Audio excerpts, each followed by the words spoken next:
Dave, thanks for joining us. It's great to have you on the Scorio podcast. It's great to have you in the Cymru Premier. How's life at Bala Town? Yeah, I'm really enjoying it. It's been completely different to what I've been used to, but I've got to say this is probably the most I've enjoyed my football for at least 5 or 6 years, probably since back to my Wolves days, in terms of actually really enjoying playing again. Got such a great group of lads, and there's something which is really rewarding about playing at this level, this part-time level, where you're with lads who are going to work every single day in different day jobs, and they still want to come and train on a weeknight evening. And there's no moaning like there is in the professional game. There's always something wrong in the professional game, whether the warm-up's too long, there's too much running, the hotels are not nice enough. Whereas all the lads at Bala they're there because they love football. And it's a real nice feeling for me to be involved in that. And I'm loving every minute at the moment. No moaning. That's fantastic. That sounds great. Well, that's really interesting you say that though, Dave, because I think we can all agree when we watch this Bala team play, you guys genuinely look like you're just all loving life. You love playing together. Obviously, you're doing really, really well at the moment as well. So it just seems like there's a lot of good vibes at Bala Town at the moment. Yeah, there definitely is. And there was a big part of why I wanted to go there. I spoke to some different people when leaving Shrewsbury. I felt that it was the right time for me to maybe go into the part-time game. I've got other business interests going on. I just felt like I wasn't ready to completely retire from football. I still felt that my body was in good enough shape to be playing. So part-time really felt like it was the way forward. And after looking at different options and speaking to different people, it's quite obvious that Bala had a really good group of lads there, coaching staff, really good team spirit, and everyone I spoke to said you'll just absolutely enjoy yourself in everything you do. We've got such a good group of lads here. I was lucky I knew Chris Venables, Steve Leslie from playing at Shrewsbury when I was younger, so they kind of echoed what the manager told me, that it's a really, really good team spirit, and I felt that from day one when I walked through the door. And I do think it's getting stronger and stronger, hence we're improving game by game. Well, yeah, the last few games have been amazing. You've chipped in crucial goals as well. Flint on a Friday night, there you go. They used to say, can you do it on Stoke on a wet Tuesday night? You can do it on Flint on a Friday night. Yeah, well, how are those goals? It must be nice to be amongst the goals, getting the crucial points.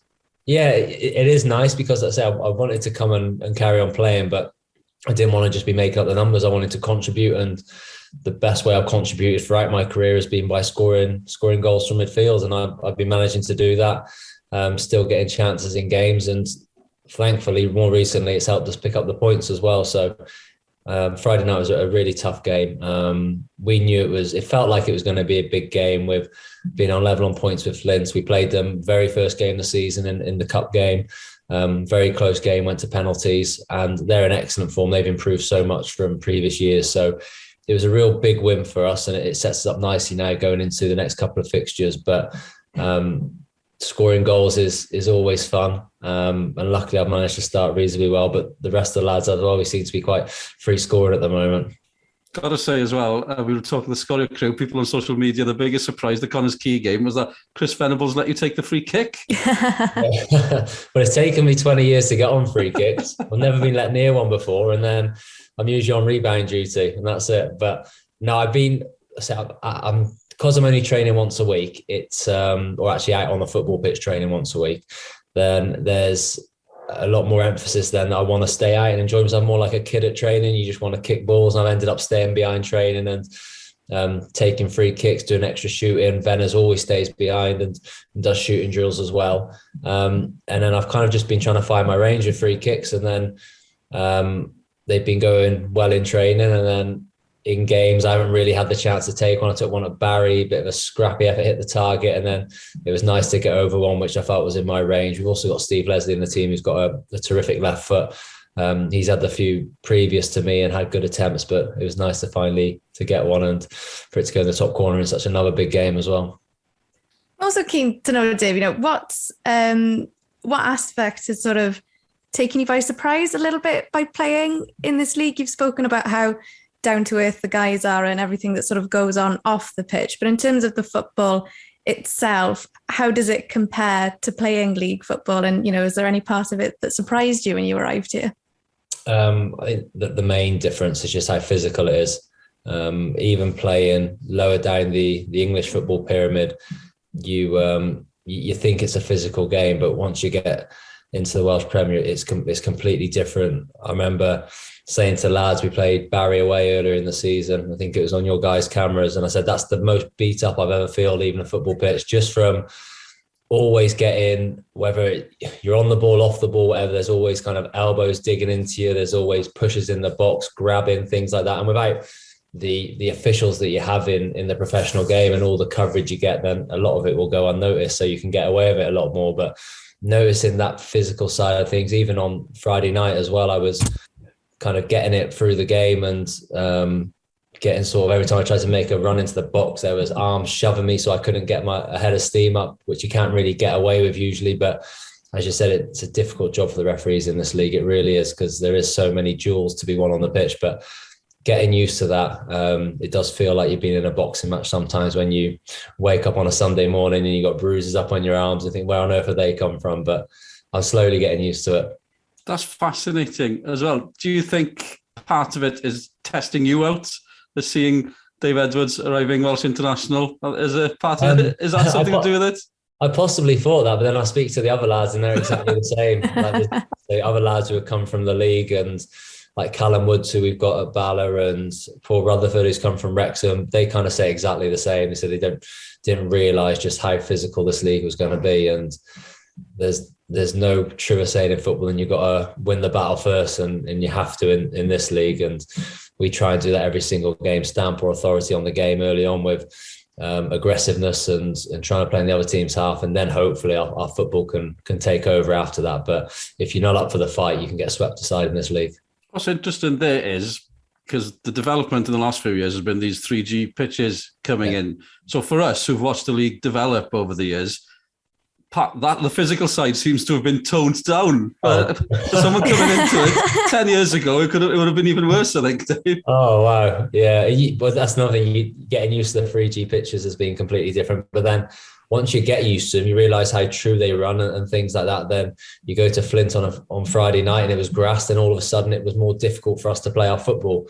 But that, I suppose 3G pitches is another one. I've got so many burns on my legs and my knees from either slide tackles or being barged to the floor and not having the softness of grass to land on. But no, I've actually enjoyed the 3G services. And Dave, it's no secret now, there's sort of a gang from the Euro 2016 squad who are now playing in the Cymru Prems. You've got Dave Cotterill at Newtown, Jazz Richards is at Haverfordwest. Were you having conversations with them before you joined? Were you sort of, sending WhatsApp messages thinking, okay, like this sounds like a bit of me, this sounds like what I need? To be honest, it wasn't. I spoke to Jazz when we played Haverfordwest earlier in the season, and he was good conversation with him about, he's a bit younger than me, and why he perhaps dropped down so early. And he just said he just wanted to enjoy his football again, and that's what he's doing. He says he absolutely loves everything about it, a bit like how I feel at the moment. But no, sort of the advice I got was more from people around me. I know a lot of people who have been in and around this league. I've got a really good friend from Shrewsbury Town, I call Gavin Cadwallader, who I was in the youth team with there. And he spent a lot of his career in the Welsh Premier League with Newtown, Aberystwyth, and he was coaching at Newtown as well. So I leaned on him heavily for lots of advice. He'd be disappointed that I didn't end up at Newtown, I think, with his allegiances there. But after speaking to him, and then, like I said, Steve Leslie, Chris Venables, that's what kind of made my mind up, and the pull of, say, being able to train part-time and play once a week and not have the schedule that you get in the English League of every Saturday, Tuesday having games. Sort of majority of games in this league are either on a Friday or a Saturday night. And I like the odd Friday night game where I can then go and watch Wolves or Shrewsbury on a Saturday as well with my lads. Yeah, absolutely. It's great to have you in the league as well. What can Bala achieve this season? There's a question, because we were so focused on Connors Quay and the New Saints, that battle. Things have changed at Connors Quay, and suddenly Bala have emerged. They've always been there, but they seem to have taken a step up this season. Can you push the New Saints all the way? Is that how it's going to be? So we're just trying to get by quietly, like no one noticing us. But sorry, the more we win games of football, then the more is going to get spoke about us. in reality, we're quite disappointed with the start we had. We drew the first 3 games of the season. I think it was a lot of turnover of players at the club, and it took a little bit of time to gel. And I really do think if those fixtures came around now, we would be a lot more prepared to do well in them. There were games against Penny, Bont and Cardiff Met in particular where we were lucky to get a draw. Whereas I think if we played them now, we'd give them a much better game. We're a bit more gelled together now as a team. We know how each other play, and we feel like we're on a good run. And I think TNS will, if I'm looking at it from as a neutral, I think TNS will win the league. They're the strongest team. They've got the best squad of players. They've got a terrific coach. From all the things I hear coming out of TNS, he's a very good coach. They train every single day, which is a huge difference at this level in terms of preparation and being ready for games, as well as the fitness side of stuff.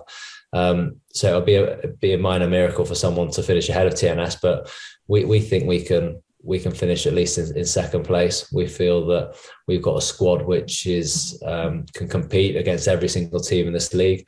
We feel like we've got match winners in the team as well. We know we've got that fight from recent years, able to stay in games, be difficult to beat. We've got a good defence. We've got a lot of clean sheets already, but we feel like we've got that quality now that we can really go and win games of football as well. So we're hoping we can go far in the cup competitions. We're hoping we can push at the top of the league for as long as possible, but we just need to keep that momentum going. And the longer that we're within touching distance to the top, the better. But realistically, it'll be TNS's to lose, I think. I really want to ask you about Wales, because I just asked, based in Shrewsbury, you're not far from Oswestry and the New Saints there. What sort of, are they on anybody's radar? Were people aware of this club, the Welsh champions that were doing so well? They were the Welsh champions. What's the perception of, say, a club like the New Saints around that area? No, everyone knows about TNS and what they've done in recent years and how good they are. And within the football club at Shrewsbury, it was always one of the hot topics of TNS being so close. And we've played them in pre-season a few times at Shrewsbury as well, and always surprised with how good they were. I remember on the pre-season before we played them, as they were preparing for some European games, we played them at our training ground and they were the better team by a mile. We were only just starting our pre-season, but still everyone was surprised of how good they were. So we know a lot about them. One of the medical staff at Shrewsbury used to work at TNS, so he tells everyone about he's played in Europe and things like that. So he enjoys that side of it. But it's so close to the border, especially for me personally. I'm more out that side of Shrewsbury. I'm more on the mid Wales border, so I know that part of the world very well. And already a lot of my friends, family are already looking forward to next Tuesday where we're playing TNS at Oswestry. People from work and stuff like that, they all want to come to that game because it's a nice local one for them. So yeah, they're well thought of in this area. Before we move on to talk about Wales, I'm just find it fascinating, and I'm so glad to hear how much you just love playing in this league, because it sounds like it's made you fall in love with football again. It feels like it's been quite refreshing for you as well, like you said, without the schedule, without the moaning. And we all know what footballers can be like. We all know what football in general can be like. So just on a personal note, has it been better than you ever expected it to be? Yeah, it's eclipsed all my expectations completely. I was looking at a way of staying in football. I felt like I didn't want to give up playing, and I felt like this was a route which would just tick that box for me, but it's ended up becoming much more than that. It's a bigger part of my life than I ever thought it would be. My wife will always say to me that you said you're only going to carry on for one more year, but I know you're going to carry on for longer. And she'll say about after games, I'll end up going back to the social clubs with the lads after the game, where all the team have food together with the opposition team. Stuff like that is so nice. You're sitting with the opposition after a game and the referees, and you can all have a bite to eat and a drink together. That sort of camaraderie is brilliant. And I've made also friends already at Bala who I would consider quite close friends. And from a social point of view, that's been great for me. And also winning games of football, it's been hard. I'd say the last probably 4 or 5 years of my career where I've been in struggling teams where we've been down the bottom of the league and fighting for results. Whereas it's nice to be at a team now where you got the other pressure on, where you're expected to win games of football, but touch wood, more often than not, we've been able to do that. And it's nice to be part of that winning team that that winning spirit that comes along with that and the confidence. So yeah, I'm absolutely loving being at Bala. And it's definitely eclipsed all my expectations of what the Welsh Premier would do for me, not just as a footballer, but as a person as well. Brilliant. What an advert for the Cymru Prem. FAW be delighted with that. You mentioned winning teams. Wales, Dave, big week coming up. 2 big away games, Czech Republic and Estonia. Well, I'm not saying they need to win both, but what do you make of these 2 games coming up for Wales? Yeah, they're massive, aren't they? I think everyone will be disappointed with how the last international break finished with a draw against Estonia in a game which felt like they wasted the first half. I thought it didn't really put Estonia to the sword at all, and they had a late push later in the game, but it just felt like they needed an extra 10 or 15 minutes to go and get that goal, and could have been caught on the counter-attack a few times as well with some long-range shots. But it's turned these into bigger games. I think Wales were always hoping to try and finish second in this group. It's obvious Belgium are going to run away with it, but Czech Republic are a good team. So that game in particular is going to be massive. And for Wales to finish second, you'd think they would have to go and get some sort of result and then back it up then with a win in the next game. But I watched the game at home against Czech Republic, and I thought Wales were very lucky in that game to get the 1-0 win. Obviously the 2 sendings off, but Czech Republic are a very, very good outfit. And then with Patrick Schick up front and how well they did in the Euros, it's going to be a tough game. I think Czech Republic were one of the surprise packages of the Euros in a way, weren't they? Especially Schick's performances. And it feels like, Dave, this game in Prague on Friday is almost make or break, because depending on how that game goes, it can completely change the way that group looks. Yeah, I think Czech Republic will be looking at it the same. They'll be thinking whoever wins this game of football will have the best chance to finish second. I think Wales can probably afford to get a draw. I think it's more damning to Czech Republic if they don't win that game. So Wales can go there with that mentality that's be hard to beat. And then with the attacking assets that Wales have got, they can always nick a goal. And that's what we've been so good at in the last probably 7-8 years is being good defensively and then being able to nick a goal on the counter attack. So hopefully that can happen. But yeah, it's going to be a huge game for the outcome of this group, and it'd just be amazing if Wales could get that result and then follow it up and try and qualify for that World Cup, which they've been trying so hard for recently. Yeah, we're all obsessed in the media with the Holy Trinity we've been calling them for years: Gareth Bale, Aaron Ramsey, Joe Allen. Do we need to get over it? Do we need to move on? Are they still important? No Gareth Bale this time, of course. That's the headlines. Great to see Ramsey back with the squad. Are those 3 still as important for Wales? Yeah, they're still I think the 3 most important players. I think Gareth's not quite have the importance and the effect of what he would have done 6-7 years ago, but he's still Wales' best player. He's the talisman. He's the man who always delivers. So he'll be a miss on Friday night, but it's good to have Aaron back. I think Wales fans have been so disappointed with the luck that Aaron's had in recent years and not being able to make squads consistently. We were really happy he made it through the Euros, and he was again one of the better players. Joe Allen looks like he's finally getting back to full fitness, but from my time of Wales, them 3 were just incredible, real standout players, great individuals on and off the pitch. So the longer they can keep them 3 in the squad and keep them away from international time, and the better for Wales and the better for Robert Page moving forward. Because it also sort of feels, doesn't it, like it's the end of, well, we're coming towards the end of an era, because there's not a lot of the 2016 squad left now. You've got the new generation and the younger players coming through. Do you see that at the moment, Dave? And, that it's not that it's last chance saloon, but in terms of someone like Gareth Bale playing in a World Cup, time's running out for him.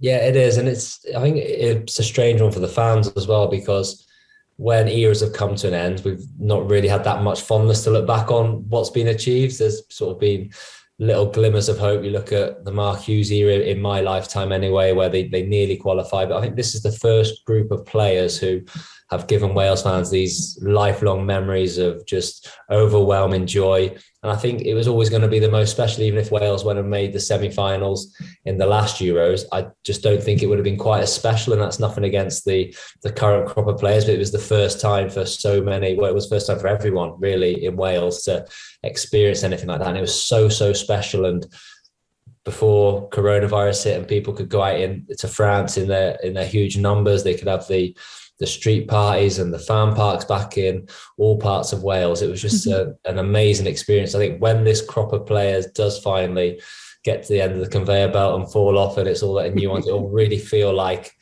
a big part of Welsh football in recent history has kind of gone with it. And I think that'll be quite sad for the fans. And I suppose Gareth Aaron and Joe and Wayne Hennessy are sort of the final, and Ben Davis are the final remainders of that. We'll see them at Ballatown. It'll be fine. Is all. We're getting the band back together. What do you make of the situation with Robert Page at the minute? Because he's come in with a situation with Ryan Giggs as well. He's had a few games. Is it still hard for him not to stamp his authority? International football's tough enough as it is. You don't see the players that often. Is it an interesting time? Is it an awkward time for the manager as well? Yeah, I suppose it is. I think there's a lot more pressure on him now because he is the man in charge. I think before that, he was always looking like he was only going to be there on a short-term basis and they were waiting, and he was kind of put into that position. I think a lot of people had empathy with him for that reason and were going to support him regardless of what happens. And off the back of that, I felt like the pressure was taken off and we probably overperformed in a lot of games and got ourselves into such a great position for the Euros. A good start to the World Cup qualifying campaign. But since the Euros, I think there is that pressure now, right? You're the man at the top and these results are going to fall on you now. So I feel like he's always dealt with it well. He's very good in the media. His team selection has always been pretty much spot on. There'll be the odd contentious picking of the Euros squad. I think there's one or two which kind of should have been in there and things like that. But overall, he'd be happy with how things are going. But let's say if we don't get the results we want in these next two games, then there'll be a huge amount of pressure on him, something he probably wouldn't have felt before to this degree, and he'll have to be able to handle that. One thing I feel like we talk about all the time on this podcast is the slight concern that not many players in this Welsh squad are currently getting regular game time. Yeah. So you've got, someone like Joe Rodon on the bench for Spurs a lot.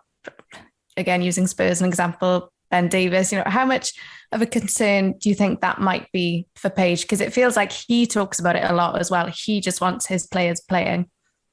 Yeah, you do. And you can understand where he's coming from because with you playing a lot, your sharpness is a little bit better. You're a little bit fitter. And hopefully if you're in a winning team, your confidence is high as well. But I've always felt that when people turn up for Wales, whether they're playing or not, they can always raise themselves for that one or two games.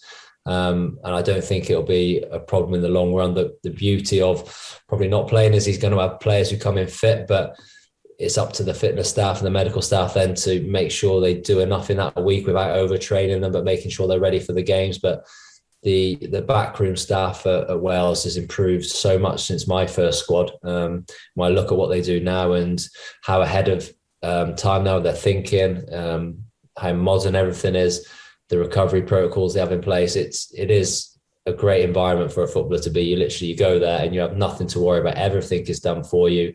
Everything is tailored to your individual needs. And that will help get the players to the best possible performance on a match day. So I think they try and take out as much of that negativity of not playing week in, week out of football with the prep that Wales do. And I do think the Wales players in recent history have been able to get performances from those players for one or two games. It'd be different like a Euros. You go into that and you've got to try and go 5, 6, hopefully 7 games, but over one or two performances, I really feel like they can get the most out of them.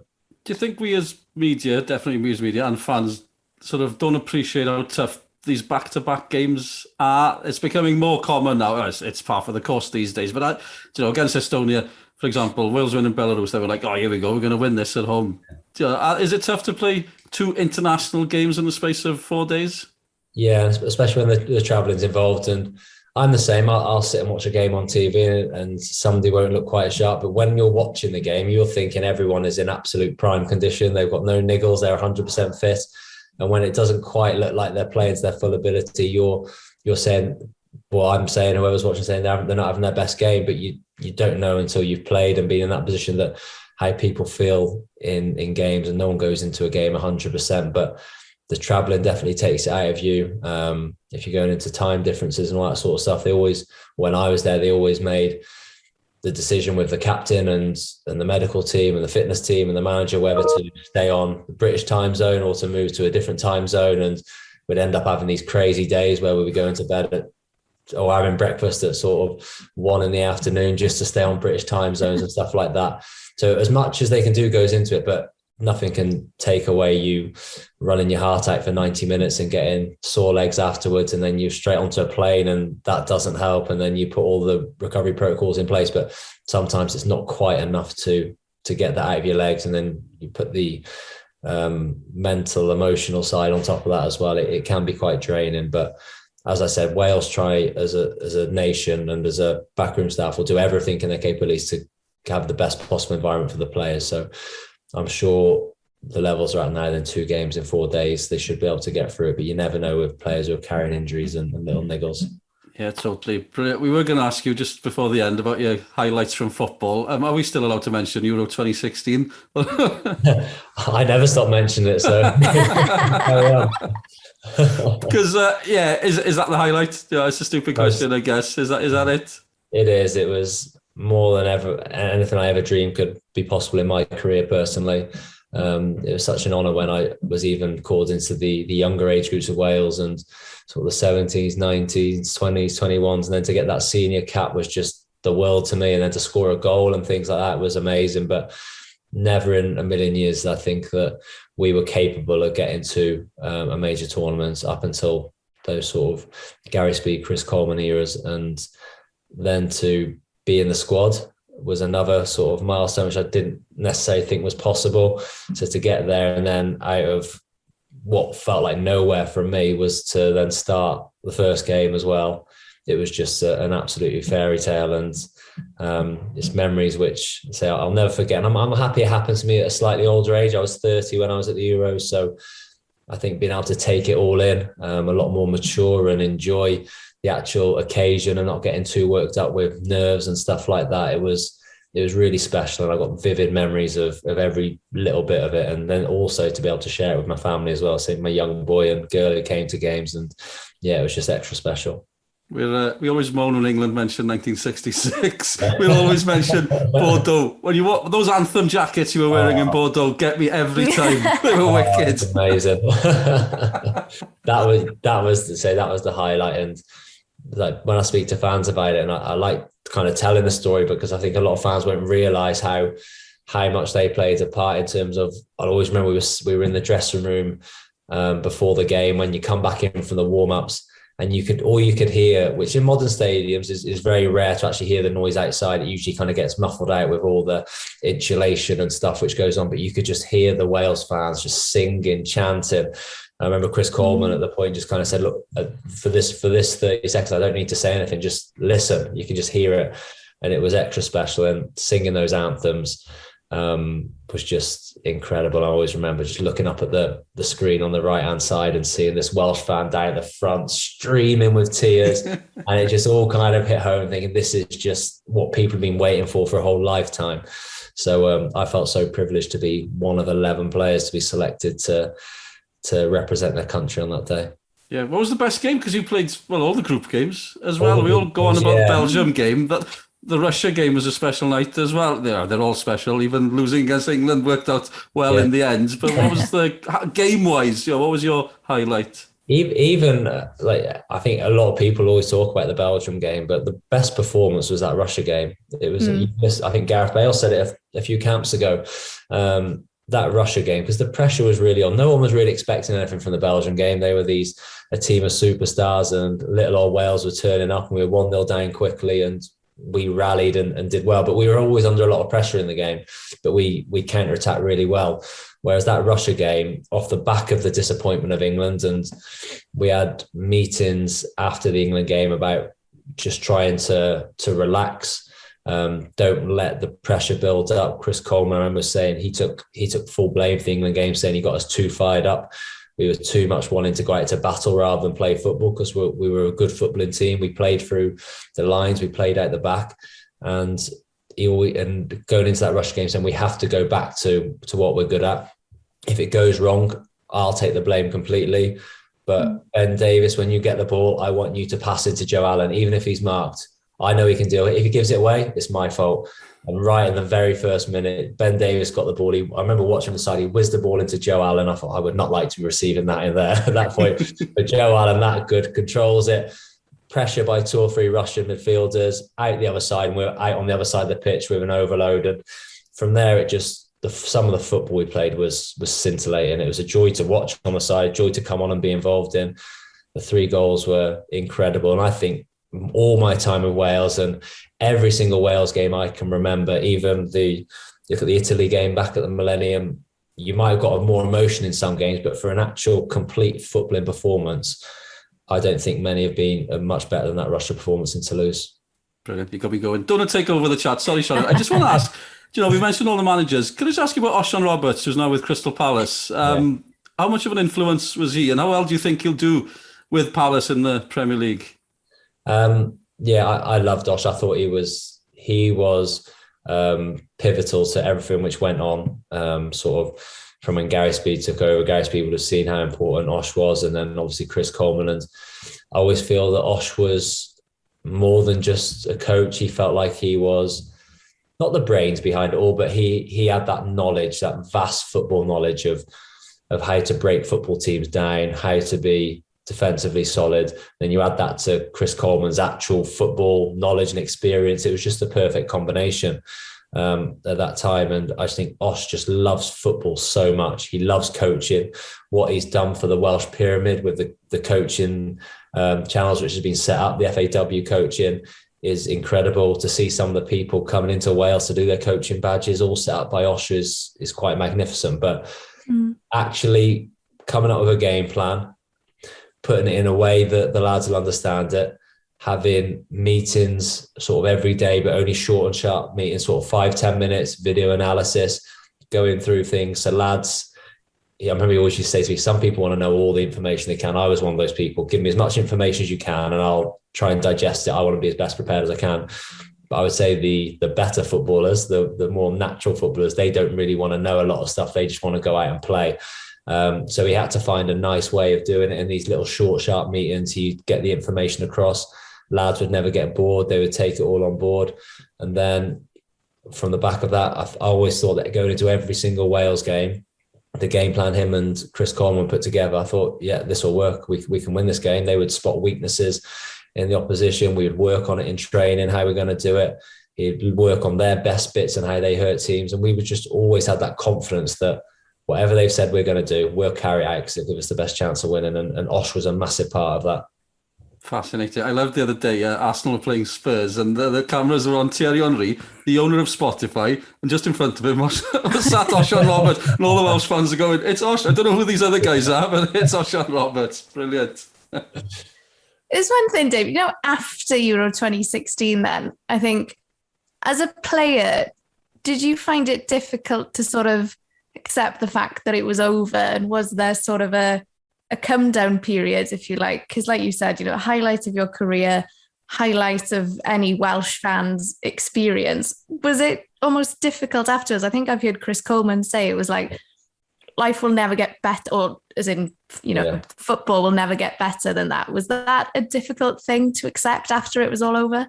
Yeah, it was, because I was quite self-aware that this will probably be my best footballing experience. So I was thinking, like you said, you've hit the top. Where do you kind of go from here? And I was thinking, right, my emphasis then went, right, if I can do this, we can do this in a World Cup, then that was always going to be my goal, and that would hopefully take it on to the next level. But I remember that following season at Wolves, we had, when we got back, we only had perhaps a couple of weeks to the start of the season, or I think it's like 3 weeks to the start of the season. And the manager rang me and said, at Wolves, Kenny Jack at the time, and said, right, you can have a couple of weeks off and then come in. So after about a week of being off and with not a lot really to do in there, kids are back at school and things like that, I thought, I want to start the first game of the season, so I want to go back in early. So I did that. I only really had a week off. Season started. Wolves had a change of manager to Walter Zenga. And it got to about the October time, I felt like I had burnout, just complete burnout, not having that break and the highs of what the Euros was, and coming back on such a high going into then a bit of a relegation battle with Wolves. It wasn't great. And then I remember Walter Zenga actually saying to me, look, you have a week off. You look really tired. Miss a couple of games and then come back. And that was probably the best thing I did. And then I missed a game and bit of time at home and come back. But it emotionally drained you, I think, more than you know. And you just want to carry on playing football because you had this huge experience. And you don't want it to stop. And the way it doesn't stop is by continuing to hopefully win football matches. But say roll on a couple of months and before you know it, you're mentally exhausted. And I felt that definitely. And it probably took me to the following summer then to really get over it. And it even felt different then going back to the first Wales camps, because it was reasonably quickly after that as well. And we were already concentrating on the World Cup and went back in. And it was a bit like, oh, has that finished already? And we're starting this whole journey again. It was quite a difficult thing to do. And in hindsight, I think that probably played a part in we didn't have a bad campaign, but we drew too many games. And I think it was just, we didn't quite have that same level of, not desire, because it's wrong, everyone wanted to do it, but for whatever reason, it just dropped off a little bit. And if we'd have never qualified for Euro 2016, I do believe we'd have had enough in the tank to qualify for that World Cup. We'd have just had that little bit more of whatever it is. It's something you can't explain, but it was definitely missing. Yeah, it's fascinating. We've got to let you go. There's a school run to do. I know that, but can I just chuck a few quick fire questions at you just at the end? We were going to ask you best memory in football. I think we got that from the Euros. Yeah. Biggest influence in the game? Would you say that would be? So obviously, I always say my parents have been a huge influence, but actually in the game, Nigel Vaughan, an ex-Wales international, he was at Wolves, Newport County. So Nigel was my youth team manager at Shrewsbury. He took over the under-16s when I first joined Shrewsbury, because I was just playing I was actually playing pub football my last year of school, then got taken back in at Shrewsbury. And Nige for 3 years was kind of everything in moulding me to a proper attacking midfielder. He was a midfielder by trade, and he taught me these sort of late runs into the box and how to time it. And he was just a really good mentor for me personally, and someone who I still speak to now. He was always the person I'd ring when I was going through difficult times in football with contract negotiations and what was the right move for me at different points in my career. And he was someone I would trust with my life. And still, he's out in America now coaching, but someone I still speak to. Any regrets in the game? I spoke about this not long ago with my wife, actually. I think the one thing I wish I perhaps would have done was maybe try and play football abroad somewhere. I felt even just to go over to the MLS, I think there would have perhaps been an opportunity when I left Reading to go and sample a different lifestyle when the kids were young enough to be able to do it. We were always going to set up roots in Shropshire and live here, but to actually go and experience something else for a couple of years, I wish I'd have done. I was at Reading, I was missing home so much. I wish my family had stayed in Shrewsbury, and I wish they would have probably come down to Reading with me, but I was desperate to get back, hence kind of signing back at Shrewsbury and sort of the club I've always supported. And it felt like the perfect move for me at the time to start and finish at the same place. But I do wish in that gap there, I might have been able to perhaps go and sample football abroad. I've always thought if I was a footballer coming to the end of my career and somebody gave me a sniff at going to America, I'd have been there like a shot. If anybody phoned me now, sorry, Scoria. I'd feel California, a bit of football in California. I could see that. That'd be lovely. Dave, if you could pick one player to come and join you at Bala Town, who would it be and why? It would have to be Gaz, wouldn't it? I think getting him on, I don't know if you get him on the AstroTurf at Bala, but no, yeah, that would be amazing. I think any, say, Welsh internationals who get put into the league are treated so well, but to have someone the likes of Gareth would be incredible. And yeah, it would be a little bit too easy for him, I think, at times, but it would be very special if he could play in the Welsh Premier League. We also ask if you had to pick a five-a-side team, where would you go with that one? So players I played with? Yeah, why not? Keep it simple. So I think in goal, a really good friend of mine, Joe Hart. I was sort of played my early years at Shrewsbury with Joe. He had a bit of a tough time, I say, in more recent years, but I think he's won 2 or 3 Golden Gloves for Man City. He's won the Premier League, a top goalkeeper.